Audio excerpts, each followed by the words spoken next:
یہ صدائے حریت جموں کشمیر اجمل بٹ خاص کات بات حاضر.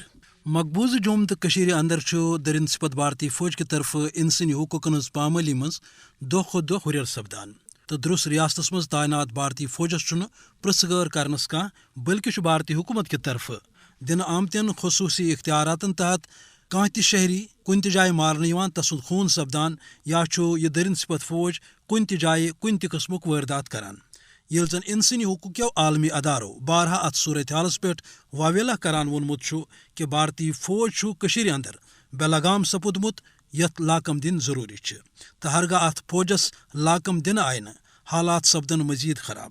خاص طور وچان کہ 5 اگست 2019 پتہ یوکن یل نریندر مودین مقبوض ریاست حوالہ غیر انسانی تو غیر آئینی اقدام کر یہ انسانی حقوقن ہزن پامالین ست اقوام متحدچن قراردادن ہز تہ سنگین خلاف ورزی. عالمی سطحس پہ ماننے آمتہ حقہ آزادی ہند مطالبہ کرنس پہ ریاست خاص طور مسلم آبادی پہ خوف و دہشت بنانے باپت جبر گرفتاری بیتر نوجوان جعلی مقابلن مز مارنک حربہ آز کل تیز آمت کرنے.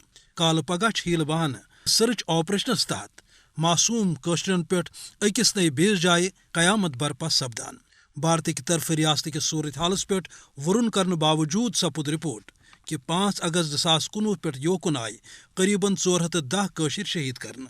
الغرض مقبوض ریاست سنگین صورت حالن عالمی سطرس پہ بھارتک سیاہ بت آز بے نقاب کورمت اس رات تامت جمہوریت دعوی دار اس. ضرورت امہ کتھ ہز کہ انسانی حقوقن ہند عالمی ادارہ تو باضمیر لکھ تلن بھارتس سز وت ان باپت قدم تاکہ قشرن ست سپد انصاف تو ہرگاہ یہ سپود تیل ہیکہ بھارتی حکمران ہز درندگی تو دید دلیری جنوبی ایشیا کس امنس نار لگوت تکیاز ہوس ملک گیری تو ہندوتوک جنونن فاشسٹ نریندر مودی عملن پاگل کورمت. نت عالمی تنظیمن ہند جوم تو اندر بھارتی جبرس پہ تشویش ہیکہ بھارتس نہ سز وت انت تو نہ ہیکہ مظلوم قشرن باپت کان سوچ کرت. تاہم قشر ات کتھ پہ کمر گنڈت کہ جبر باوجود تھو اس آزادی ہز یہ جدوجہد جاری تکیاز یہ اخ مقدس تو برحق جدوجہد. اس لیے ضرورت امہ کتھ ہز کہ عالمی برادری دی قشرن ات جدوجہدس مز سید سیود ڈاک تو مدد. خاص کات بات وز اند دیو اجازت خدائے سوال.